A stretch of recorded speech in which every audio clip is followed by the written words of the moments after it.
बोल न्यूज़ आज से इस खुसूसी ट्रांसमिशन का आगाज़ करने जा रहा है, जिसका सिलसिला 5 फरवरी तक जारी रहेगा। इस ट्रांसमिशन में मकबूजा कश्मीर में मौजूदा सूरत हाल से हम आपको आगाह करेंगे।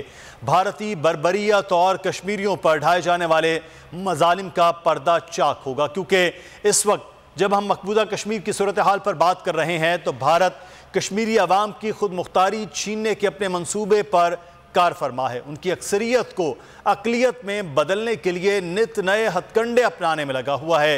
पहले आर्टिकल 370 ख़त्म करके मोदी हुकूमत ने जो कुछ किया, पूरी दुनिया ने वो देखा, किस तरह से कश्मीर की खुसूसी हैसियत को ख़त्म किया गया और अब कश्मीर की नाम नहाद असम्बली में मुस्लिम अक्सरियत को अकलियत में बदलने की चाल चली जा रही है।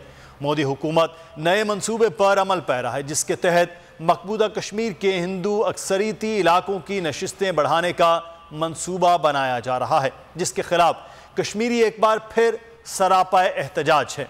कश्मीरियों में इस इक़दाम के खिलाफ मज़ाहमत बढ़ रही है, जिसे दबाने के लिए भारतीय फोर्सेस एक बार फिर पुराने हथकंडों पर उतर आई है। पिछले 1 माह के दौरान कश्मीरियों पर क्या क्या मजालिम ढाए गए हैं और इस वक्त मकबूजा वादी में सूरत हाल क्या है, पहले आपको एक रिपोर्ट दिखाते हैं, फिर अपने पैनलिस्ट से बात करेंगे। तो ये सूरत हाल आपने देखी है मकबूजा वादी की, और इस वक्त जो सूरत हाल है, और हमने आज कोशिश की है कि यकम से लेकर 5 फरवरी तक कश्मीर की सूरत हाल पर बात की जाए और ये जो कश्मीर में होने वाला जुल्म है पूरी दुनिया तक पहुँचाने की कोशिश भी। हमारे साथ मौजूद हैं लेफ्टिनेंट जनरल अमजद शुएब साहब, दिफाई तज्ज़ियाकार हैं। बहुत शुक्रिया जनरल साहब आपके वक्त का। और हमें ज्वाइन किया है इस वक्त सफारतकार डॉक्टर फैसल साहब ने। डॉक्टर साहब बहुत शुक्रिया आपके वक्त का भी। जनरल अमजद शुएब साहब, आगाज़ करते हैं सर आपसे। जनरल साहब, ये हर आने वाला जो वक्त है वो मजालिम तो बढ़ा रहा है, लेकिन अब जो सूरत हाल आर्टिकल 370 और 35A के बाद हुई है वो पूरी डेमोग्राफी चेंज हो रही है। अब वो जो कहते हैं ना कि टेक्निकल मजालिम हैं वो बढ़ रहे हैं, तो इसका अब तो पाकिस्तान अपनी बात भी कर रहा है, वज़ीर आज़म पाकिस्तान बाहर जाकर बात कर रहे हैं, दफ्तर ख़ारजा अपना काम कर रहा है, लेकिन जो आलमी ताकतें हैं वो कश्मीर के मामले पर बड़ी खामोश हैं। पूरी दुनिया में इंसानी हुकूक की वो बात करेंगी, जमहूरियत की बात करेंगी, कश्मीर के हवाले से खामोशी क्यों है? बिस्मिल्लाहिर्रहमानिर्रहीम। देखिए, ये खामोशी मुनाफ़क़त की वजह से है और अपने मुफादात की वजह से है। जहाँ मुफादात नहीं है, चाइना की कंटेनमेंट करनी है, तो इनको रोज़ाना सिंकियांग के मुसलमानों की याद आती है। और यहाँ कश्मीर में जो भारत मज़ालिम कर रहा है और जो मुसलमानों पे वैसे पूरे भारत में अभी कत्ल गारतगरी का एक दौरा है, तो वहाँ पे आप देख लीजिए कि भारत के साथ अपने मुफादात दुनिया सारी इसका जिक्र नहीं करती। तो ये तो दुनिया का दस्तूर है, हमें इस चीज़ को समझना चाहिए।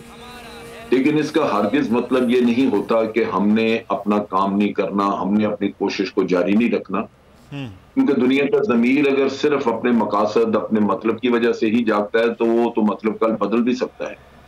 आज अगर भारत के साथ मुफादात हैं, हो सकता है कल उनके साथ ना हो, किसी और के साथ। तो इस वजह से ये जो सूरत तकलीफदेह जरूर है और आइंदा भी पता नहीं कब तक चले, लेकिन ये जरूर हमें ज़हन में रखना चाहिए कि आज़ादी जब लोगों के अपने जहनों में, उनके दिलों में बैठ जाती है और आप उसको मजालिम से रोकना चाहते हैं, तो मजालिम की वजह से मजीद नफरत फैलती है, तो ये किसी न किसी वक्त पे तो रंग लाएगी। ये हो नहीं सकता कि आप लोगों की इसमतदरी करें, वहां पे ख़वातीन बच्चों के साथ जुल्म करें, मारें, और उससे लोगों के दिल में आपके लिए कोई जगह पैदा होगी कि आप ये समझें कि मैंने जुल्म किया, अब लोग मेरे साथ रहना पसंद करेंगे। वो होगा नहीं जी। अगर लोग पहले आज़ादी मांगते थे तो इस जुल्म बर्बरियत के बाद वो मज़ीद से उनके अंदर और नफरत बढ़ेगी। बिल्कुल। तो ये भारत खुद एक गलत रास्ते पे चला हुआ है। ठीक है, दुनिया रोक नहीं रही, लेकिन नफरतें बढ़ रही। लिहाजा हमें अपने तौर पे पाकिस्तान को कोशिश करनी चाहिए कि और भी जो मुल्क हमारे मौक़िफ़ को समझते हैं, उनके जरिए आलमी सतह पे आवाज़ ये उठाते रहनी चाहिए, खास तौर पे ह्यूमन राइट्स के मामले में, क्योंकि ये जुल्म रुकवाना वो डेफिनेटली हमारी जिम्मेदारी है। हम ये बार बार कहते हैं कि हम आपकी इखलाकी सफारती मदद करेंगे, तो इखलाकी जो मदद है वो तो सबसे पहले यही है कि इनके ऊपर जुल्म को रुकवाया जाए, और उसके लिए हमें हर सतह पे कोशिश करनी चाहिए। मेरे नुक्ता निगाह से जो कोशिश हम इस वक्त कर रहे हैं, वो कुछ तो कोरोना की वजह से हमें मसाइल आए कि विजिट्स वगैरह इधर-उधर नहीं हुए, कुछ खुद भी हमने इस पे बहुत तवज्जो नहीं दी। फॉरेन ऑफिस अपना काम कर रहा है, ठीक है। लेकिन एक पॉलिटिकल साइड होती है जहां आप पॉलिटिशियंस वगैरह के डेलीगेशन बाहर भेजते हैं, ह्यूमन राइट्स ऑर्गेनाइजेशंस के डेलीगेशन वगैरह बाहर जाते हैं, वो बाहर जाके इसके ऊपर सेमिनार करते हैं या इनके ऊपर वो लोगों को मुतहर्रिक करते हैं, वो भी काम हम नहीं कर रहे। तो इस वजह से मैं समझता हूँ कि कुछ हमें भी इस मामले में तवज्जो देनी होगी। अगर हम तवज्जो देंगे तो हो सकता है कि उसका रिजल्ट पॉजिटिव आए, और उसका तरीकाकार यही है कि अगर अमेरिका खुद नहीं कर रहा, गवर्नमेंट नहीं करती, तो कम से कम अमेरिकी अवाम को मुतहर्रिक करने का, इसी तरह बरतानवी अवाम को मुतहर्रिक करने का, वहाँ कश्मीरी पॉपुलेशन बहुत है, तो जब अवाम की तरफ से अपनी हुकूमतों पे अगर प्रेशर आना शुरू हो तो शायद उनको सुनना पड़े, बिल्कुल सही, उनकी हुकूमतों को कुछ रिएक्ट करना पड़े। लेकिन अगर उनके अवाम की तरफ से प्रेशर ना हो और हम भी कुछ ना कर रहे हैं, तो फिर लाजमी बात है कि ये सिलसिला जो है जुल्म का चलता रहेगा और लोग पिसते रहेंगे। बिल्कुल। अच्छा जनरल साहब, आपने बड़ा एक अहम पॉइंट किया कि पूरी दुनिया तक ये बात उस तरह से पहुंचाई जाए। डॉक्टर फैसल हमारे साथ मौजूद हैं। डॉक्टर साहब, आप जर्मनी में, बर्लिन में मौजूद हैं, यूरोपीय यूनियन का बड़ा एक ताकतवर मुल्क है, तो पाकिस्तान सफारती सतह पर आप जब यहाँ थे बहुत ज़्यादा बात होती रही, बल्कि आपके होते होते बहुत कुछ बड़े वाक़यात भी हुए। पाकिस्तान हमेशा अमन की बात तो कर रहा है, लेकिन कश्मीरियों की जद्दोजहद आज़ादी को मुकम्मल सपोर्ट कर रहा है। किस तरह से हम सफारती सतह पर मजीद कोशिशें बेहतर कर सकते हैं और इस वक्त क्या किया जा रहा है sir? Thank you very much जी, बहुत शुक्रिया। पहली बात तो बोल का बहुत शुक्रिया कि आप हमारे साथ हैं इस मामले में जो पाकिस्तानी अवाम के दिलों के और जज्बात के बहुत करीब। तो ये जो आपकी काविश है, इसी तरह बाकी साथी और टीवी चैनल्स के पाकिस्तान के इसी किस्म की काविशों में आवाज़ साथ मिलाएंगे, यही आवाज़ बड़ी होकर ज़्यादा आवाज़ बनती।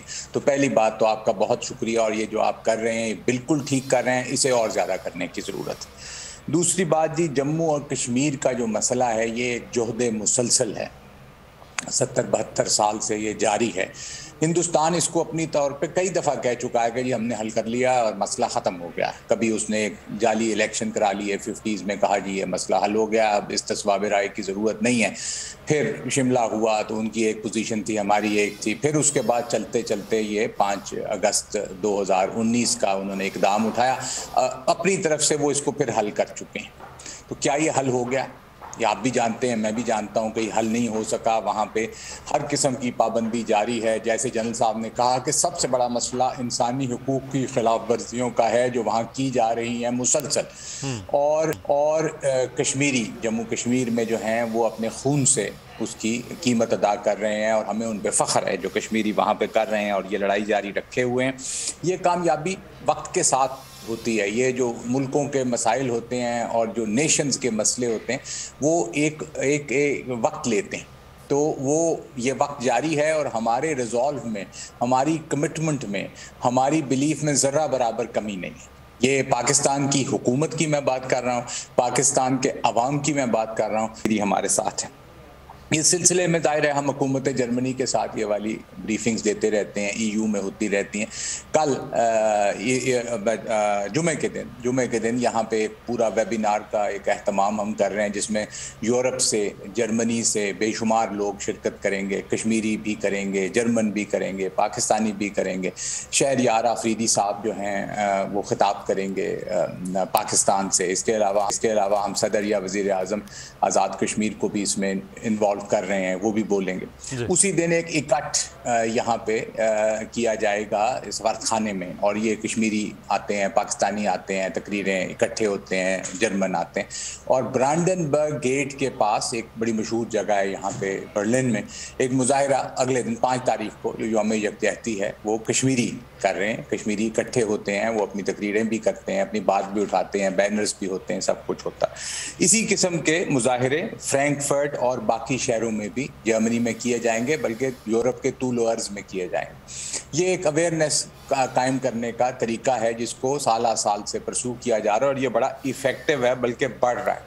कोरोना का जैसे जनरल एफर्ट्स या रिजॉल्व में कोई कमी नहीं आई है। ये हर 5 फरवरी को, 27 अक्टूबर ब्लैक डे को, ये तमाम काविशें जारी रहती हैं। और ये हम अपनी तमाम मुलाकातों में यहाँ जो करते हैं या जो इंटरव्यूज़ होते हैं लोकल मीडिया के साथ, उसमें जम्मू कश्मीर एक ऐसा इशू है, और ख़ासकर चूँकि यूरोप में इसकी ह्यूमन राइट्स वाले इशू की सेंसिटिविटी मीडिया में भी बहुत है और बाकी हलकों में भी रहती है, थिंक टैंक्स वगैरह में। तो ये ज़रूर बात होती है कि वहाँ पे ये हो रहा है, और अपने तौर पे हम जर्मन अवाम को, जर्मन इंटेलिजेंसिया को और हुकूमत को भी कहते हैं कि आप ज़रूर जब आपकी बात होती है हिंदुस्तान से या हिंदुस्तान में, उन्हें इम्प्रेस अपॉन करें, उन्हें बताएं कि ये इंसानी हुकूक की ब्लेटेंट खिलाफ वर्जी है जो वहाँ हो रहा है। और इसका एक ही पिछले महीने यौम इस्तिस्वाब जो था, प्लेबिसाइट डे 70-72 साल के बाद जो हमने ऑब्जर्व, उसमें यही था कि जी 70-72 साल हो गए, अभी तक इस पर कुछ नहीं हो सका। तो ये सारा सिलसिला जारी है, और ये मैंने थोड़ा सा आपको एक रन डाउन दे दिया। एक तवील काविश है जो एम्बेसी करती रहती है और सफारतकार आपके करते हैं। बिल्कुल सही। अच्छा, अमीर अब्बास साहब ने भी हमें ज्वाइन किया है, सीनियर एंकर पर्सन है। अमीर अब्बास साहब, बहुत शुक्रिया आपके वक्त का भी। अमीर अब्बास साहब, एक जानिब हम ये देखते हैं कि पाकिस्तानी रियासत की, हुकूमत की, अवाम की, दफ्तर ख़ारजा की, सफारतकारों की अपनी कोशिशें हैं। दूसरी जानिब वो कोशिशें हैं जो भारत मकबूजा कश्मीर के अंदर कर रहा है। पहले मजालिम थे, उसके ख़िलाफ़ जद्दोजहद थी कश्मीरियों की, फिर उसके बाद जो आइनी हैसियत तब्दील हुई, डेमोग्राफी पूरी उसकी तब्दील करने की कोशिश, अब जो मुस्लिम अक्सरियत है उसको अक़लियत में बदलने की पूरी एक बाकायदा मुहिम चल रही है। तो ये स्टेप बाय स्टेप जिस तरह से भारत कर रहा है, वो खासा खौफनाक अमल है, जिसका अदराक आप समझते हैं कि हम उस तरह से कर रहे हैं, उसका काउंटर उस तरह से हम कर पा रहे हैं? मेरा ख्याल है इदराक तो हमें है मुदस्सिर, लेकिन काउंटर की हद तक बहुत सारी लग़ज़िशें या नाकामियाँ हमारी मौजूद हैं। ये 2019 से बाकायदा और बाज़ाब्ता तौर पर भारत ने ये काम शुरू किया, जिसके बारे में हम उससे कई अरसा पहले ये बात कर रहे थे कि भारत आहिस्ता आहिस्ता डेमोग्राफी चेंज करने की कोशिश करेगा, ताकि अगर कभी किसी मौके पर आकर कश्मीर का कोई फ़ैसला होता है इस्तिस्वाब राय से या किसी भी और इंटरनेशनल सालसी के ज़रिए से, तो वहाँ पे वो आबादी का तनासुब इस हद तक तब्दील कर चुका हो कि वो फ़ैसला बिलाखिर भारत के हक़ में जाए। और इसके ऊपर अमली तौर पर ढिठाई से और सीने पर हाथ मार के ये काम शुरू कर दिया उसने 2019 में। उससे पहले ये चीज़ें उनकी फ़ाइलों में, किताबों में, उनकी सोच के अंदर मौजूद थी और वो इसके ऊपर खामोशी से काम ज़रूर कर रहे थे। अब हमारी जो इसमें कमी नज़र आती है वो इसलिए नज़र आती है कि देखिए, इस वक्त अमेरिका जो दुनिया में सबसे बड़ा जमहूरियत का चैम्पियन है, और फिर उसके साथ वेस्टर्न यूरोप जिसमें इस वक्त बैठे हैं डॉक्टर फैसल साहब, और बरतानिया के निकलने के बाद फ्रांस और जर्मनी, दो बड़ी ताकतें हैं इस वक्त वेस्टर्न यूरोप की और यूरोपीय यूनियन की। तो ये दुनिया के जो 6-7 बड़े मुल्क हैं जो फ़ैसला साजी के अंदर कहीं ना कहीं अपना वज़न डालते हैं किसी पलड़े के अंदर। इन ममालिक का एक वर्ल्ड ऑर्डर है और जिसको लीड करता है अमेरिकन वर्ल्ड ऑर्डर, और वो वर्ल्ड ऑर्डर जमहूरियत है सियासी निज़ाम के अंदर, और वो वर्ल्ड ऑर्डर है ह्यूमन राइट्स। यानी पूरी दुनिया में ये ह्यूमन राइट्स के नाम के ऊपर इंटरवेंशंस भी करते हैं, ये ह्यूमन राइट्स के नाम पर इन्वेजन भी करते हैं, जैसे इन्होंने अफगानिस्तान में किया, जैसे इन्होंने इराक में किया, जैसे इन्होंने शाम में किया, जैसे और कई मुल्कों में ये कर चुके हैं, और डेमोक्रेसी के नाम पर भी ये यही काम करते हैं।